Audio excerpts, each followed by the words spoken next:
আরে ভয় পেও না, সামান্য একটা পরীক্ষাই তো। এত ভয় পেলে আবার সব ভুলে যাবে তুমি। এই 1 সপ্তাহ কানের কাছে এসে 24 ঘন্টাই বলেছেন। পরীক্ষা কিন্তু সহজ হবে না, ভালো করে প্রস্তুতি নাও, না হলে কিছুই পারবে না। এগুলো বলার পর আপনার মনে হয় আমি শান্ত থাকতে পারবো? শান্তিতে পরীক্ষা দিতে পারবো? নিজেই ভয় দেখিয়েছেন, এখন আবার নিজেই বলছেন ভয় না পেতে। মীরার কথায় আদ্রিক বোকা হাসল, বলল, ওটা আমি তোমাকে এমনিতেই বলেছিলাম, যাতে তুমি ভয় পেয়ে পড়ো ভালো করে। মীরার রাগ লাগলো আদ্রিকের উপর খুব। লোকটা তো পোল্টিবাজ, কথার ছলে কিভাবে পোল্টি নিয়ে নেয়। মীরা কিছু বলবে তার আগেই আদ্রিক বলল, দেখো, তোমার পরীক্ষা শুরু হতে আর মাত্র 25 মিনিট বাকি। এখনই ভেতরে যাওয়া উচিত তোমার। পরীক্ষার্থী যদি পরীক্ষার 10 মিনিট আগে যায় কেমন দেখায়? তাই এখনই যাও। আদ্রিকের দিকে কটমট দৃষ্টিতে তাকালো মীরা, দাঁতে দাঁত চেপে ভেতরে চলে গেল। মীরার যেতেই আদ্রিক স্বস্তির নিঃশ্বাস ফেলল। মীরার সবে পরীক্ষার হল থেকে বেরিয়ে মনমরা ভাব নিয়ে আদ্রিক তা দেখল, বুঝলো হয়তোবা মীরার কাছে যে না বোঝার ভান করে বলল। কেমন দিয়েছো পরীক্ষা? মীরা ছলছল দৃষ্টিতে তাকালো আদ্রিকের দিকে। তা দেখে আদ্রিক থতমত খেলো, পিটপিট করে বলল, কি হয়েছে? মনে হয় চান্স পাবো না, ভালো হয়নি পরীক্ষা। শুধু শুধু চিন্তা করছো তুমি, চান্স পেতেও পারো। মীরা প্রসঙ্গ ঘুরিয়ে বলল, রেজাল্ট কবে জানি দিবে? এই সপ্তাহের মধ্যেই দিয়ে দেবে। আদ্রিকের সাথে তোমার এত কি মীরা? বেশ অনেক দিন ধরেই আমি লক্ষ্য করছি। অরিনের রাগী কণ্ঠস্বর মীরাকে হচকচিয়ে তুলল। পরক্ষণেই অরিনের কথার অর্থ বুঝতে পেরে মীরার রাগ হলো খুব। কঠিন কণ্ঠে অরিনকে বলল, আমার তোমার সাথে কোনো সম্পর্ক নেই যে তোমাকে আমার কৈফিয়ত দিতে হবে। আর তার চেয়েও বড় কথা, আমাকে প্রশ্ন করার কেউ নও তুমি। অরিন মীরার কথায় হাসল, বলল, কথাটা কিন্তু ছোট মুখে এত বড় কথা প্রবাদটার সাথে মিলে গেল মীরা। এই বাড়ির খেয়ে এই বাড়ির পরে তুমি এই বাড়ির ছেলের সাথে রং ঢং করছো, ঢলাঢলি করছো। এতিম মেয়ে বলে কি বড় লোকের গলায় ঝুলে পড়তে চাইছো? আমি এই বাড়ির খাই, এই বাড়ির পড়ি, কিন্তু আমি তোমার খাই না, তোমার পড়ি না। তো তোমার কোনো অধিকার নেই আমাকে কথা শোনানোর। আর এতিম বলে বড় লোকের গলায় তোমার মতো ঝুলে পড়তে চাওয়ার মন মানসিকতা আমার নেই। নিজেকে আমার সাথে গুলিয়ে ফেলো না। মীরার এহেন জবাবে অরিন থতমত খেল বেশ। রাগী দৃষ্টিতে তাকালো মীরার দিকে, মীরাকে যেন চোখ দিয়েই গিলে খাবে। অরিন জানে মীরার সাথে সে কথায় কোনোভাবেই পারবে না, শুধু শুধু যেচে পড়ে অপমান হওয়া ছাড়া। মটমট দৃষ্টি মীরার দিকে তাকিয়ে অরিন যেতে যেতে বলল, আদ্রিকের থেকে দূরে থাকো, নয়তো তোমার এই বাড়ি ছাড়ার ব্যবস্থা করছি আমি। একদম পথে বসে যাবে। মীরার কোনো হেলদোল দেখা গেল না অরিনের কথা শুনে। মীরার হাত পা রাগে অসম্ভব রকমে কাঁপছে। পরীক্ষা শেষ, আদ্রিক তাকে বাড়ি দিয়ে কাজে চলে গেল। তা হয়তো বা অরিন বারান্দা দিয়ে দেখেছে, তাই সবটা না জেনেই তাকে এতগুলো কথা শুনিয়ে চলে গিয়েছে। ক্লান্ত দেহ নিয়ে বিছানায় গা এলিয়ে দিল মীরা। এত প্রশান্তি নিতে পারছে না সে। ভার্সিটিটায় চান্স পেয়ে গেল, একটা কিনারা সবে তার। পাশাপাশি স্কুল, তার 2-3টে টিউশনি জোগাড় করতে পারলেই বিন্দাস দিন চলে যাবে তার। তার আগে ভার্সিটিতে চান্স পাওয়াটা জরুরি। শেষে দেখা গেল ভার্সিটিতে চান্স হলো না, তাহলে সব আশা ভরসা ভেঙে যাবে। সে স্কুল কিনারাও হারিয়ে ফেলবে। পরপর 3 দিন কেটে গেল, চোখের পলকে যেন রেজাল্টের দিন চলে এলো। সকাল থেকে মীরা ভয়ে উসখুস করছে। দুপুর 12টায় রেজাল্ট প্রকাশিত হবে। এখন বাজে 11টা 55। আর মাত্র 5 মিনিটের মধ্যে রেজাল্ট প্রকাশিত হবে। হয়তো এর আগেই হয়ে যাবে প্রকাশিত। আদ্রিককে এ নিয়ে বেশ ভাবলেশীন দেখাচ্ছে, অথচ আদ্রিককেই চিন্তিত হওয়া উচিত ছিল। এই নিয়ে মীরা বেশ অবাক হলেও যেন কোনো প্রশ্ন করলো না। 12টা বেজে গেল, এখনো রেজাল্ট দেখতে পারেনি মীরা। না পেরে আদ্রিককে বলল, রেজাল্ট এখন পাবলিশ হয়নি, 12টা তো বেজে গিয়েছে। অপেক্ষা করো, কোনো প্রবলেম হয়েছে তো? ভাবলেশীন হয়ে জবাব দিল আদ্রিক। মীরা অবাক হলেও মুখে কিছু না বলে চিন্তিত ভঙ্গিতে বসে রইল। তা দেখে আদ্রিক বলল, চিন্তা করো না, চান্স হয়ে যাবে। মীরা আর চোখে আদ্রিককে দেখলো। তখনই ওয়েবসাইটের রেজাল্ট দেখা গেল। মীরা উৎসুক হয়ে ল্যাপটপের দিকে তাকালো নিজের নামের আশায়। আচমকা নিজের নামটা চোখে পড়ে উত্তেজিত হয়ে গেল মীরা। লাফিয়ে উঠল আনন্দে। আদ্রিক তা দেখে হাসলো। মীরা পরক্ষণে গম্ভীর স্বরে বলল, মীরা হুমায়ুন মানে কি এর? তোমার নামের আগে পিছে কোনো রকম সারনেম ছিল না, তাই ভাবলাম হুমায়ুন নামটাই দিয়ে দেই। এর জন্য পুনরায় আমার ব্যর্থ সার্টিফিকেট বানানো লেগেছে কত কষ্টে, জানো তুমি? মীরা আরো কিছু বলবে তার আগেই আদ্রিক তাকে থামিয়ে বলল, চান্স পেয়েছো, তার খুশি উদযাপন না করে তুমি আমাকে প্রশ্ন করা শুরু করেছো কেন? আদ্রিকের কথায় মীরা হাসলো। মন খুলে হাসছে মীরা। আদ্রিক তা দেখে ঠোঁট প্রসারিত করলো। দরজার আড়াল থেকে কেউ তা দেখে বিশ্রী পরিকল্পনা তৈরি করলো। মা সম মানুষটা যখন ভালোবেসে কাছে ডাকে না, আগের মতো মা বলে আদর করে না, তখন ভীষণ কষ্ট লাগে। মীরার ক্ষেত্রে সেই কষ্টটা একটু বেশি। সারা জীবন না পেল মা বাবার ভালোবাসা, আর না বিয়ের পর পেল দ্বিতীয় মা অর্থাৎ শাশুড়ির ভালোবাসা। কিন্তু এখানে আসার পর ভেবেছিল হয়তো মার অভাবটা পূরণ হবে, কিন্তু তার কপালে যে সুখ সয় না বেশি দিন।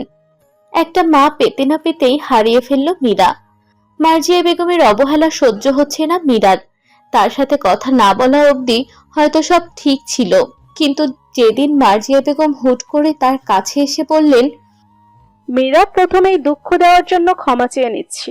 আমার মনে হয় এ বাড়িতে তোমার থাকা উচিত না। তুমি অবিবাহিত এক মেয়ে, বাড়িতে আবার অবিবাহিত পুরুষ আছে। অবিবাহিত মেয়ে আর অবিবাহিত পুরুষ একত্রে হলে কি হয় নিশ্চয় জানো। তোমাকে আর ব্যাখ্যা দেওয়ার দরকার মনে করছি না। তুমি আমার মেয়ের মতোই, তবে এই বাড়ির মেয়ে নাও। আমি নিশ্চয় চাব না বাহিরের মেয়ের জন্য আমার বাড়ির পুরুষেরা পথভ্রষ্ট হোক। মার্জিয়া বেগমের কথায় মীরা হতভাগ নির্বাক হয়ে তাকালো। হতবিহ্বল চাহনি জানান দিচ্ছে সে কতটা অবাক হয়েছে মার্জিয়ার কথায়। সুখ বুঝি এত তাড়াতাড়ি শেষ হয়ে যাবে? মীরা মনে মনে ভেঙে টুকরো টুকরো হয়ে গেল। বুক চিরে একদলা কান্না এলেও নিজেকে সামলালো। নিজেকে শক্ত নির্বিকার রাখলো, যেন এ মুহূর্তে কিছুই হয়নি। শান্ত চোখে বলল, জি বুঝেছি। অনেকদিন ধরেই ভাবছিলাম বাড়ি ছেড়ে চলে যাব পায়ের নিচের মাটি শক্ত না থাকায়। তখনই যেতে পারিনি। এখন ভার্সিটিতে যাচ্ছি, সহজেই বন্ধুদের সাথে মেসে উঠতে পারবো। মার্জিয়া বেগম স্মিত হাসলেন, উজ্জ্বল হাসির রং। তিনি যেতে যেতে বললেন, গোছগাছ করা শুরু করে দিও। তাড়াতাড়ি না গেলে তোমার জায়গা আবার কেউ নিয়ে নিলে সমস্যা। মেহমান হয়ে এসেছো যেহেতু এই বাড়িতে, সেহেতু মেহমান হয়েই যাবে তুমি। আপ্যায়নের ত্রুটি রাখবো না। মীরা গম্ভীর মুখে তাকিয়ে রইল।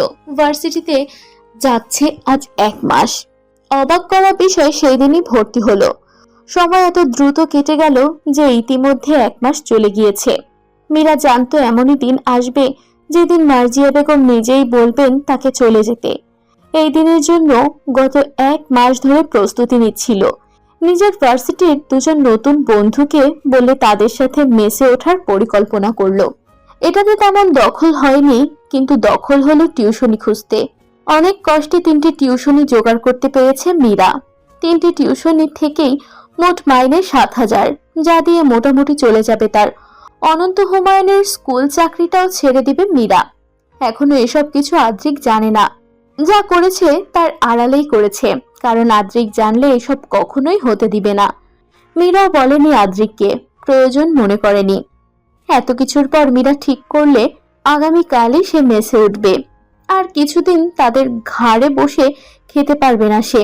গলা দিয়ে না এবাড়ির খাবার নামবে, আর না এবাড়ির পানি।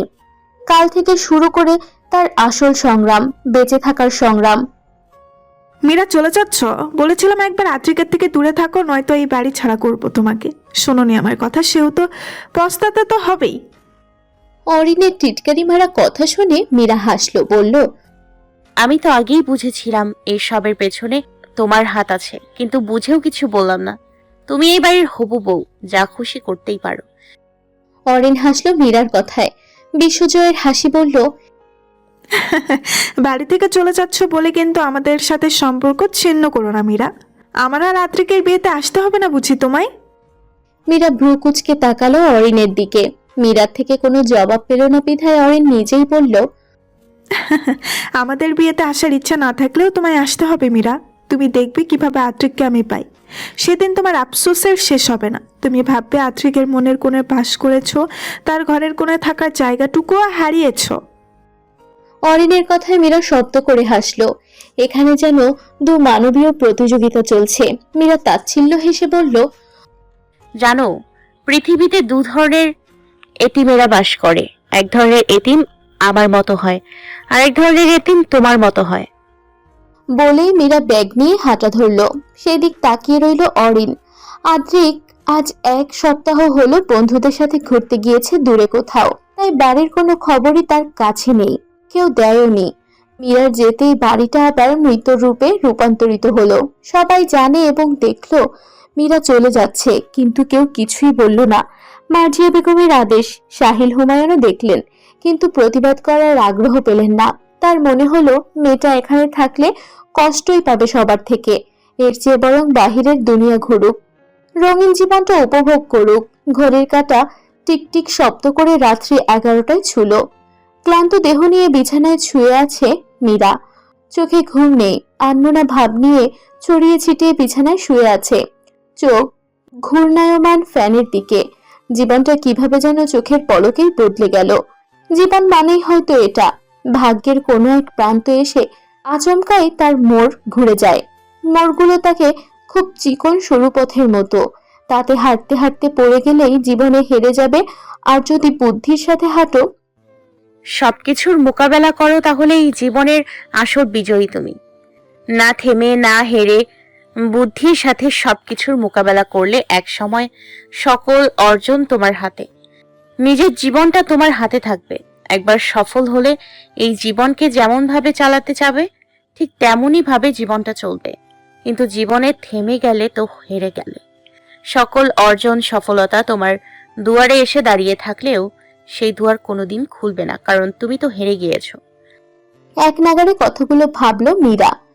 বিচলিত চাহনি তার। বিছানা থেকে লাফিয়ে উঠল, মনে মনে দৃঢ় প্রতিজ্ঞতা করলো সে সফল হবে একদিন। এই জীবনে জিতে দেখবে, নিজের বেঁচে থাকার সংগ্রামেও একদিন সফল হবে। সেদিন খুব দ্রুতই আসছে। অনিমা তনিমা দু বোন, বোন ঠিকই, কিন্তু তারা যমজ। সেই সাথে তারা মীরার খুব ভালো বান্ধবীও। তাদের সাথেই মেসে উঠেছে। ভার্সিটিতে আসার পর শুরু থেকেই তাদের সাথে সখ্যতা হয়। 1 মাসেই এই সখ্যতা দৃঢ় হয়। মীরাকে টিউশনি খুঁজতে দিতে এই দু বোনেরই অবদান বেশি ছিল। সকাল সকাল তনিমা আর অনিমা মীরার কাছে আসলো। মীরা তখন পড়ছিল এক মনে, একটু পর ভার্সিটিতে যেতে হবে। আজ নাকি টেস্ট হবে ভার্সিটিতে, তারই প্রস্তুতি। তনিমা আর অনিমা দীর্ঘশ্বাস ফেলল। এত পড়া তারা জন্মেও পড়েনি। সেই পড়া মীরা একদিনেই পড়ছে। অনিমা বলল, মীরা, তোর পড়া হয়নি? তোর জন্য একটা গুড নিউজ আছে তো। অনিমার কথায় মীরা পড়তে পড়তেই বলল, ব্যাড নিউজ থাকলে সেটাই বল। গুড নিউজ শুনতে চাস না? চাই, কিন্তু গুড জিনিসটা আমার সাথে যায় না, তাই বললাম ব্যাড নিউজ থাকলে আগে সেটাই বল। তনিমা ফট করে বলল, ব্যাড নিউজ নেই, তবে খালি একটা গুড নিউজ আছে।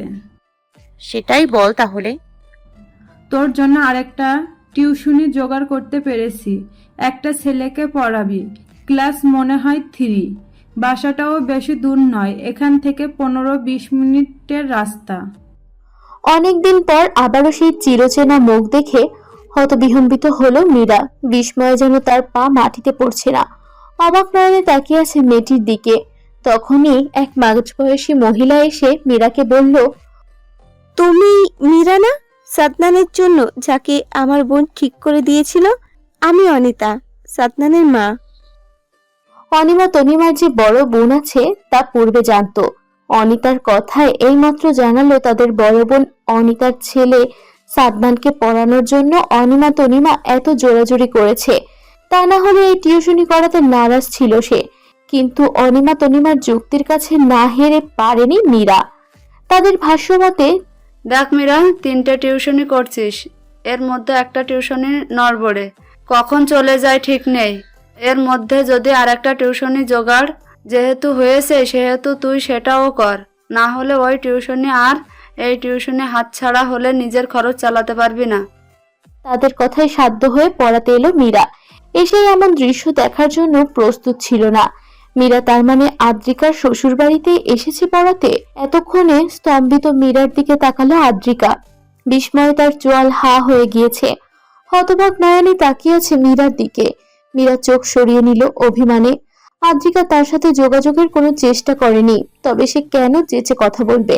সে বলবে না। মীরা বলল, জি, আমি সাদনানকে পড়ানোর জন্য এসেছি। ওর ঘরটা দেখিয়ে দিলে ভালো হয়। অনিতা বললেন, হ্যাঁ, আদ্রিকা একটু কষ্ট করে সাদের ঘরটা দেখিয়ে দেবে? আদ্রিকা চমকালো, দ্রুত মাথা নেড়ে বলল, আসো। মীরা চুপচাপ আদ্রিকার পিছনে হাঁটা ধরলো। শুরুটা আদ্রিকাই করলো, বলল, মীরা, কেমন আছো? ভালো। মীরা সোজা সাপটার জবাবে আদ্রিকা অবাক হলো। মীরা কি কোনোভাবে রাগ করেছে যোগাযোগ না করাটাই স্বাভাবিক। আদ্রিকা বলল, মীরা, আমি জানি তুমি অভিমান করেছো, কিন্তু বিশ্বাস করো, যোগাযোগ করার মতো পরিস্থিতিতে ছিলাম না আমি। অনেক কষ্টে ভাইয়ের। নিজের কথা সম্পূর্ণ করতে পারলো না আদ্রিকা। মীরা থামিয়ে দিল তাকে, বলল, আদ্রিকা আপু, আমাকে বোঝানোর দরকার নেই। আমি বুঝেছি তুমি নিশ্চয়ই বাধ্য হয়ে পারোনি। তুমি হঠাৎ টিউশনি শুরু করলে যে, স্কুলের বেতনে পোষাচ্ছিল না। এই বাড়িতে আমি থাকছি না, স্কুলেও চাকরি করার প্রয়োজন বোধ করিনি, তাই ছেড়ে দিয়েছি। চাকরি ছেড়ে দিয়েছি, এখন পেটেও দানা পড়ার জন্য কোনো কিছু করতে হবে, তাই কয়েকটা টিউশনি জোগাড় করে টিউশনি করাচ্ছি। মীরার কথায় অবাক হলো আদ্রিকা। তার যাওয়ার পরই এত কিছু হলো, আর যাওয়ার পর দিয়েই কি মীরাকে অবহেলা করা শুরু হয়ে গেল? মীরা কোথায়? তোমরা ওকে বের করে দিয়েছো? গম্ভীর কণ্ঠে প্রশ্ন করলো আদ্রিক। সবাই তখন উপস্থিত। আদিল হুমায়ুন বললেন, সামান্য মেয়ের জন্য আমাদের এইভাবে জড়ো করার মানে কি? ও সামান্য নয় বাবা। মার্জিয়া বেগম বললেন, মীরা চলে গিয়েছে এখান থেকে, ওর বান্ধবীদের সাথে মেসে উঠেছে। আদ্রিক তাচ্ছিল্যের স্বরে বলে, চলে গিয়েছে নাকি বের করে দিয়েছো তোমরা আমার অনুপস্থিতিতে? মার্জিয়া গম্ভীর মুখে বললেন, আদ্রিক, আমি তোমার মা, আমার সাথে এইভাবে কথা বলতে পারো না তুমি। আর তোমার বিয়ে ঠিক হয়ে আছে অরিনের সাথে, অন্য মেয়ের নাম তোমার মুখে শোভা পায় না। অরিন এইবার মুখ খুলল। ও এইবার কিছু একটা না বললে আদ্রিক ভাববে সবাই মীরাকে বের করে দিয়েছে। হ্যাঁ, বের করেছে, কিন্তু তা তো আদ্রিককে জানাতে দেওয়া যাবে না। আদ্রিক জানলে সব শেষ। অরিন আদ্রিককে বলল, আদ্রিক, তুই শুধু সবাইকে দোষ দিচ্ছিস। মীরা নিজ ইচ্ছাতেই বাড়ি ছেড়ে চলে গিয়েছে। কতদিন এই বাড়িতে থেকেছে, তখন তো কেউ কিছুই বলেনি, তো হুট করে ও কেন বাড়ি ছাড়বে? নিশ্চয়ই ওর নিজ ইচ্ছাতেই। বলেই অরিন দমল। অরিনের কথা ফেলে দেওয়ার মতো না। তার মানে আসলেই মীরা নিজের ইচ্ছাতে গিয়েছে। কেন? আদ্রিকের অনুভূতির জন্য। আদ্রিকের খারাপ লাগছে, কান্নাও পাচ্ছে। আদ্রিক কিছু না বলেই নিজের ঘরে চলে গেল। আদ্রিকের যেতেই সবাই চলে গেল। গেল মার্জিয়া আর অরিন। অরিন মার্জিয়াকে বলল, আন্টি, আদ্রিক কোনোভাবে সত্যটা জেনে গেল? তুমি চিন্তা করো না, যতদিনে জানবে ততদিনে তোমাদের বিয়ে হয়ে যাবে। অরিন জোরপূর্বক হাসল। এর মাঝে সাদনানকে পড়াতে পড়াতে অনেকদিন কেটে গিয়েছে মীরার। আদ্রিকার যোগাযোগ না করার কারণও জানে মীরা। শুরুর দিকে তিশানের পরিবারের কেউ মানেনি দেখে মূলত তিশান আর আদ্রিকাকে সবাইকে মানাতে হয়েছে। মানাতেই তাদের অনেক দিন কেটে গিয়েছে। আদ্রিকা চাইলেও কারোর সাথে যোগাযোগ করতে পারতো না। কার সাথে করবে? সবাই যে এখন পর। মীরা ভার্সিটি শেষ করে সাদনানকে পড়াতে এসেছে আজ। সদর দরজা পেরুয়ে ভিতরে প্রবেশ করতেই মীরার পা দুটো আচানক থমকে গেল। স্থির হয়ে গেল সবকিছু, যেন স্পন্দন ও স্থির হয়ে গেল। কিন্তু চাহনি স্থির হয়ে রইল। বহুদিন পর আবারও চিরচেনা সেই মুখ দেখে মীরা হতবাক হয়ে গেল। মীরা অনুভব করল শরীরের অসম্ভব রকমের কাঁপুনি। আবছা হয়ে এলো চোখ। অজানা অনুভূতি নড়ে উঠল। এতদিন পরে যে মানুষটার চোখে চোখ রাখতেও যে অস্বস্তি হবে তা ভাবেনি কখনো মীরা। অস্বস্তিতে মীরা এদিক ওদিক তাকাচ্ছে। আদ্রিকের চোখে তাকানো যাচ্ছে না, কিন্তু মীরা বেশ ভালোই বুঝতে পারছে আদ্রিক তার দিকে স্থির দৃষ্টিতে তাকিয়ে আছে। অবাক হয়েছে নাকি জানা নেই মীরার, কিন্তু আদ্রিকের আগমন তাকে ভাবাচ্ছে। আদ্রিকা তো কারোর সাথে যোগাযোগ করতে পারেনি, তাহলে আদ্রিক কিভাবে চিনল আদ্রিকার শ্বশুর বাড়ি? তবে কি আদ্রিকা শুধু আদ্রিকের সাথে যোগাযোগ রেখেছে? আদ্রিক মন্থর কণ্ঠে বলে উঠল। আদ্রিকা, আমি এখানে এসেছিলাম বিয়ের দাওয়াত দিতে। কথাটা মীরার কর্ণপাত হতেই মীরার অন্তর কেঁপে উঠল, চমকে উঠল আদ্রিকের দিকে। আদ্রিকের স্থির দৃষ্টিপাত তখনও তার দিকে। ইতস্ততভাবে নড়ে চড়ে উঠল মীরা। আদ্রিকা তখন বলল। হুট করে বিয়ের সিদ্ধান্ত নিলে যে? আদ্রিক গলা খেকিয়ে উঠল, বলল। হুট করে মানে? বিয়ে আগে থেকেই ঠিক ছিল আমার আর অরিনের। আমার কারণেই না বিয়েটা হচ্ছিল না। এখন যেহেতু আমার অসুবিধা নেই, তাই বাড়ির সবাই তাড়াতাড়ি বিয়েটা পড়াতে চাচ্ছে। আদ্রিকের কথায় খুব একটা খুশি হলো না আদ্রিকা। অরিনকে সে চেনে, তার পছন্দ না অরিনকে একজন ভাবি হিসেবে। অরিন মীরার মতো এতিম হলেও আদ্রিকার কোনো দিন অরিনের প্রতি টান অনুভব হয়নি। মীরার দিকে তাকালে ও যেন একটা অজানা মায়া টান এসে পড়ে। ভাইয়া, আমি বা আমরা কেউ আসতে পারবো না। আমাকে আর তিশানকে কেউ মেনে নেয়নি। কোন মুখে যাব তোমার বিয়েতে? কেউ মেনে নেয়নি তাতে কি? তুই আমার নিজের ভাইয়ের বিয়েতে যাচ্ছিস। কে কিসে মাথা ঘামালো তা নিয়ে তুই কেন মাথা ঘামাচ্ছিস? তুই আসবি আমার বিয়েতে মানে আসবি। আর একটা কথা বললে ভুলে যাব আমি তোর ভাই। এলোমেলো পায়ে আদ্রিকের পাশে হাঁটছে মীরা। আজ সাদনানকে তাড়াতাড়ি পড়ে বেরিয়ে এসেছিল, কিন্তু কে জানতো বের হয়ে আদ্রিকের মুখোমুখি হতে হবে। আদ্রিককে দেখেও না দেখার ভান করে চলে যেতে নিল। তখনই আদ্রিক আচমকা মীরাকে বলল। শোনো মীরা। মীরা থমকে গেল, নতজানু হয়ে বলল। জি। হাঁটতে থাকো, যেতে যেতে বলছি। জবাব দিল না মীরা, চুপচাপ হাঁটতে লাগলো। পাশাপাশি আদ্রিকও হাঁটতে শুরু করলো। প্রথমে দুজনেই মৌন, এইবার শুরুটা মীরাই করলো। বলল। কি জানি বললেন? আদ্রিক কিছু মনে পড়ার ভঙ্গিতে বলল। ও হ্যাঁ, আমার বিয়ের নিমন্ত্রণ দিতাম তোমাকে। এতদিনের সম্পর্ক ছিল আমাদের, তার উপর আদ্রিকার ফ্রেন্ড তুমি, সেহেতু দাওয়াত তো তোমাকে দেয়াই লাগে। বলেই একটা কার্ড বের করে হাতে নিল মীরা। স্বভাবসুলভ গম্ভীর মুখে বলল। ধন্যবাদ। আপনার কথা শেষ? কি ক্ষতি করেছিলাম আমি তোমার? মানে? সোজা ভাষাই তো বললাম। কি এমন ক্ষতি করেছি যে আমার জন্য বাড়ি ছেড়ে চলে আসলে? আদ্রিকের কথায় মীরা মুচকি হেসে বলল। ক্ষতি আপনি করেননি আদ্রিক, ক্ষতি তো আমার ভাগ্য করেছে। কথা না পেঁচালে কি তোমার হয় না? আমাকে না ভালোবাসলে আপনার হয় না? কেন এত ভালোবাসার কাঙাল আপনি? আমার আর কারো ভালোবাসার প্রয়োজন ছিল না মীরা, তোমার ভালোবাসা ব্যতীত। আমার আফসোস, শক্ত খোলসে আবৃত থাকা মানবীর কোমল হৃদয়ে আমার জায়গা হয়নি। আমি ব্যর্থ। আপনি ব্যর্থ নন, ব্যর্থ আমি। আমার ব্যর্থতার জন্যই আজ আপনি আমাকে পাননি। মীরার কথাগুলো শুনে আদ্রিকের মনে তোলপাড় শুরু হয়ে গেল। সবকিছুর আড়ালে নিশ্চয়ই কিছু আছে যা কিনা সে জানে না। মীরা তার কাছে লুকাচ্ছে কিছু, তা সে জেনেই ছাড়বে যে করেই হোক। আদ্রিক কিছু বলবে তার আগেই মীরা বলে। আজ আসি, আপনার বিয়ের জন্য অভিনন্দন। বলেই সে জায়গা থেকে মীরা দ্রুত চলে আসলো। কেউ না জানুক, সে তো জানে তার কত কষ্ট লাগছিল আদ্রিককে বিদায় জানাতে। আজ সে আদ্রিকের চেয়েও বড় অসহায়, আদ্রিকের চেয়েও ভালোবাসার বড় কাঙাল সে। বুকে দলা পাকিয়ে কান্নারা ভিড় করছে। বিছানায় শুয়ে শুয়ে বিয়ের নিমন্ত্রণ পত্রটা উল্টাচ্ছে পাল্টাচ্ছে দেখছে মীরা। আগামী সপ্তাহে বিয়ে, খুব দ্রুতই সব হচ্ছে। আদ্রিকের কি এত তাড়া মীরাকে ভোলার? কোথায় তার এত তাড়া নেই? তবে আদ্রিক কেন তাকে ভুলতে চায়? এইসব ভাবেই মীরা আনমনে হাসলো। অনিমা তনিমা মীরাকে দেখছে।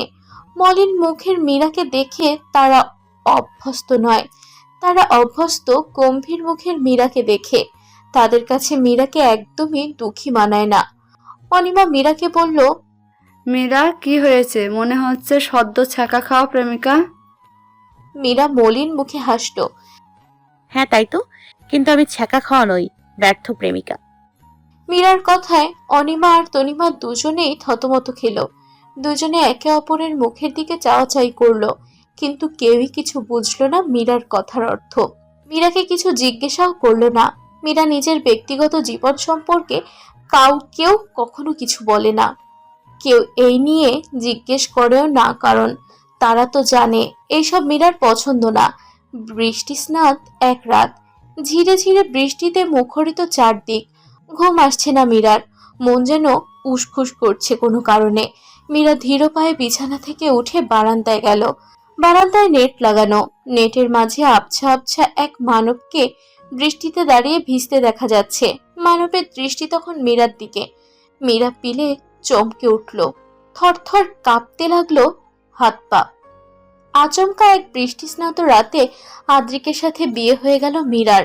আচানক অদ্ভুতভাবে বিয়ে হলো তাদের। মীরা হতদন্ত করে নিচে নেমে দেখে আদ্রিক দাঁড়িয়ে আছে। মীরার হাত পা তখনও কাঁপছিল তীর তীর করে। মীরা শুকনো শুকনো ঢোক গিলল। আদ্রিক তখন তার দিকে তাকালো। মীরার চোখ দুটো আবছা হয়ে আসছে। আদ্রিক ধীর পায়ে মীরার কাছে আসতে লাগলো। মীরা এক জায়গাতেই স্থির হয়ে দাঁড়িয়ে রইল। আদ্রিক মীরার থেকে দূরত্ব রেখে দাঁড় হলো। মীরা বলল, কারণ জানি, তারপর জিজ্ঞেস করছি এখানে কেন আপনি? তুমি যেই কারণ ভাবছো। আদ্রিক, আপনার বিয়ে? তুমি বিয়ে করলে এই বিয়ে বন্ধ করব। আমি করব না অরিনকে বিয়ে। মীরা ঢোক গিলল, বলল, অরিনের মধ্যে কি কমতি আছে? অরিন শিক্ষিত, দেখতে সুন্দর, চাইলে ভালো মানের চাকরিও করতে পারে। অরিনের সামনে আমি কিছুই না। তুমি কি মনে করো আমি সৌন্দর্যের পিছনে ছুটি? যদি তাই হতো তাহলে এখন আমি তোমার সামনে থাকতাম না। আমি না চাইতেও বারবার বেহায়া হয়ে যাচ্ছি তোমার সামনে। আমি তো এতটাও বেহায়া না। মীরা অপলক দৃষ্টিতে তাকালো আদ্রিকের দিকে। আদ্রিক ধীর কণ্ঠে বলল, মীরা, আমি অরিনকে ভালোবাসি না। অরিনের সাথে কখনোই আমার কোনো সম্পর্ক ছিল না, ছিল শুধু বন্ধুত্ব। এই বন্ধুত্বটাকেই সবাই সম্পর্ক ভালোবাসা বলে চালিয়ে দিল। ইচ্ছা মনের বিরুদ্ধে যে অরিনের সাথে বিয়ে ঠিক করলো। আর যদি আমি অরিনের সাথে কমিটেড হতামই, আমি কখনো আমার মনের এই অনুভূতিটা প্রকাশ্যে আনতাম না। আমি কিন্তু অতটাও খারাপ নই যতটা তুমি ভাবো। মীরা জবাব দিল, স্থির কণ্ঠে বলল, আপনি কি চাচ্ছেন আমি আপনাকে বিয়ে করি? আপনার পরিবার কি মেনে নেবে? তার চেয়েও বড় কথা, আপনি এই বিয়েটা আমাকে ভোলার জন্যই করছিলেন। ভোলার জন্য এই বিয়েটা করলে আমি আর যাই হোক এখানে দাঁড়িয়ে থাকতাম না। আমার যাওয়ার পর প্রতিনিয়ত আমাকে ওখানে প্রেসারে থাকতে হতো। মা আর অরিন বিয়ে নিয়ে পাগল করে দিত। প্রতিবারই না করতাম, কিন্তু একদিন অরিন সুইসাইডে ট্রাই করলো। ভাবতে পারো, বাধ্য হয়ে হ্যাঁ বলতে হলো, কিন্তু মন থেকে একদম মানতে পারছিলাম না। আমি তখনও তোমার খোঁজ করছিলাম, পেয়েও গেলাম। কথাগুলো বলেই আদ্রিক থামলো। একবার দম নিয়ে আবার বলল, আর আমার পরিবার তোমাকে মেনে নিবে কিনা আমি কেয়ার করি না। আমি তোমার সাথে সংসার করব, এতে আমার পরিবার মেনে নিক আর না নিক এতে আমার কিছু যায় আসে না। ব্যাস, এইটুকু কথোপকথনের হয়ে গেল তাদের বিয়ে। অতি সাদামাটা ভাবে পাশের মসজিদের এক হুজুরের কাছে 3 কবুলে বিয়ে হয়ে গেল। মীরা চায়নি বিয়েটা হোক, কিন্তু সুযোগটাও হাতছাড়া করতে চায়নি। এই সুযোগ দিয়েই সে যে নিজের পরিবার খুঁজে পাবে। হুমায়ুন মঞ্জিলে হুলস্থুল কাণ্ড বেঁধে গিয়েছে। অরিন শুদ্ধ হয়ে দাঁড়িয়ে আছে। মীরা সাদামাটা পোশাকেই তাদের সামনে দাঁড়িয়ে আছে। বড়দের মুখ বরাবরই গম্ভীর। মার্জিয়া কি বলবে ভেবে পাচ্ছে না। আদেলি শুরু করলেন, মীরা না চলে গিয়েছিল, আবার এলো যে? গতবার এসেছিল বাড়ির মেহমান হয়ে, এবার এলো বাড়ির বড় বউ হয়ে। আদ্রিকের ছোট কথাটাই ঝংকার দিয়ে তুলল সারা হুমায়ুন মঞ্জিল। সকলে হতভম্ব হতবিহ্বল হয়ে তাকালো আদ্রিক আর মীরার দিকে। মীরার চোখে হাসির খেলা করছে। অরিন এগিয়ে এসে বলল, আদ্রিক, আমার সাথে তো তোমার বিয়ে হওয়ার কথা ছিল। ছিল, এখন হবে না। অরিন, ট্রাস্ট মি, আমি কোনোদিন তোমাকে সেই নজরে দেখিনি যে নজরে তুমি আমাকে দেখেছো। আমার বন্ধুত্বটাকে তুমি বিশ্রীভাবে সবার সামনে উপস্থাপন করেছো। আমার সাথে তোমার বিয়ে হলেও না তুমি সুখী হতে পারবে আর না আমি। অরিন তৎক্ষণাৎ কোনো জবাব দিতে পারল না। হতভম্ব চেহারায় তাকালো। অরিন স্বাভাবিক রইল তখনও। অরিনের স্তব্ধতা দেখে মার্জিয়া বেগম এবার রাগ দেখিয়ে বলল, আদ্রিক, আজীবন আদর ভালোবাসা পেয়ে তুমি একদম উচ্ছন্নে চলে গিয়েছো। এই বিয়েটা কোনো বিয়েই না, শুধু শুধু অরিনের মন ভাঙার জন্য এমন করছো, তাই না? না, আমি এই বিয়েটা সত্যি। আর আমি উচ্ছনে যাইনি, শুধু তোমাদের বাধ্যতা মেনে চলতে পারিনি আমি। আদ্রিকের কথায় আদিল চটে গেলে বললেন, তোমার এই 2 ভাই বোন আমার সম্মান সমাজের সামনে নষ্ট করতে ব্যস্ত। প্রথমে তোমার বোন আমার সম্মানগুলো মিশিয়ে প্রেমিকের সাথে পালিয়েছে, এখন তুমি। আমি এই বাড়িতে তোমাকে একদমই সহ্য করতে পারবো না, বের হয়ে যাও। আদিলের কথায় সাহিল এগিয়ে এলেন।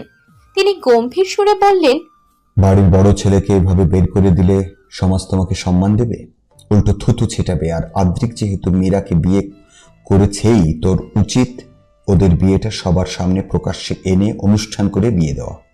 কিন্তু ভাই, মেয়েটার পরিবার নেই, এতিমখানায় বড় হয়েছে, এখন মেয়েটার গার্জিয়ান কে হবে? খালি বিয়ে দিলেই হয় না, এইসবের খোঁজ খবরও রাখতে হয়।